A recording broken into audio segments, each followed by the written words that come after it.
Okay, hi guys. Welcome to the continuation of part 3 ng trading system ng bayan. So, in this session, um, we'll discuss the trading setup na trend shift. Okay. So, basically, ang trend shift, ang criteria mo lang dyan, um, usually yung in the short term, yung trend niya is around, ang tawag dito, it can be downtrend and sideways.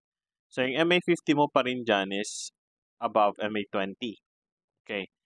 Now, yung price, no, para siyang breakout candle, price closes above the upper Donchan channel na 10. Ganun lang siya kasimple and ka-straightforward. And then yung exits natin na may partial selling at saka hard stops, ganun pa din. Same lang din siya. Okay. So, now, so ang entry mo, no, basically, yung MA20 below MA50, tapos itong line ng Donchan na upper channel, yung price closes above yung previous na level na yon, no? So that's a trend shift. So ang initial cut loss mo diyan is ang entry mo pala is dito, no? So close nung triggered candle mo na nag-close above or the next opening nung candle.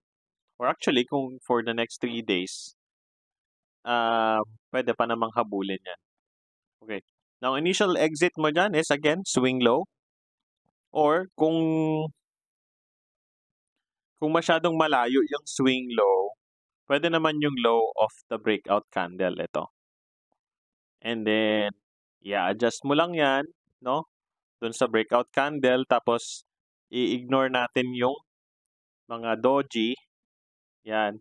So, breakout candle and the low of uh, or the recent swing low. Yan. Tapos, ganun. Okay, so dito, wala pa siyang exit. Another example, dito, no? MA20 is below MA50, tapos itong Donchan channel natin, merong nag-break na candle, this one. So, ang initial nating cut loss level, pwedeng dito sa low of breakout candle or the recent swing low, which is here. So, yun nga, kung kaya pa namang dito, no, sa swing low, kung hindi pa naman ganun ka kalaki yung magiging loss niya kung dito mo i-place. Dito sa swing low. Okay, para meron siyang room to grow. Another one. So pagka bili mo dito or dito sa opening ng next candle, and then i-adjust mo yung trail to the breakout candle or the swing lows. Okay? So, lumalabas kasi yung nagagamit na dito ay more on the breakout candles. Breakout candle, breakout candle, breakout candle dito. Partial sell and then sell all pag nag-close sa MA20. So, usually ang naman sa partial selling is para hindi ka na mag-isip 50 dito, benta mo 50% and then dito, benta mo lahat sa trend shift. Okay. The example, ganun ulit. Trend shift, nag-close siya above Donchan upper channel.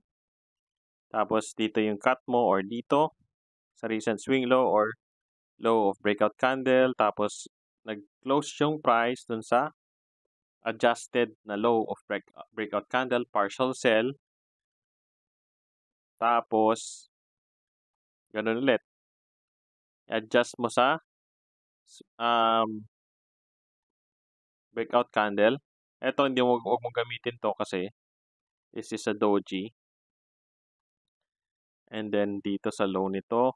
So, hindi mo na gagamitin ito kasi mas mataas tong low na to na level. Then, adjust mo dito. And then, nag-break siya and then nag-close siya below MA20. Benta mo lahat dito. Okay? So, ganun lang, no, ang trend shift. So, pagka hindi mo na, hindi mo na kuha yung trade sa oversold and then oversold oversold plus divergence, meron ka pang isa na pang-entry. Ngayon, let's say hindi mo na nakita tong trend shift na 'to, kung maganda talaga yung stock, bibigyan ka pa rin ng chance niyan to to enter. Which is, another one, it could be mini retrace or classic retrace, which is the subject of our next na video sa classic retrace. Okay? So, see you in the next video. Again, please follow us in our social media accounts. This has been Mr. B. Bye for now.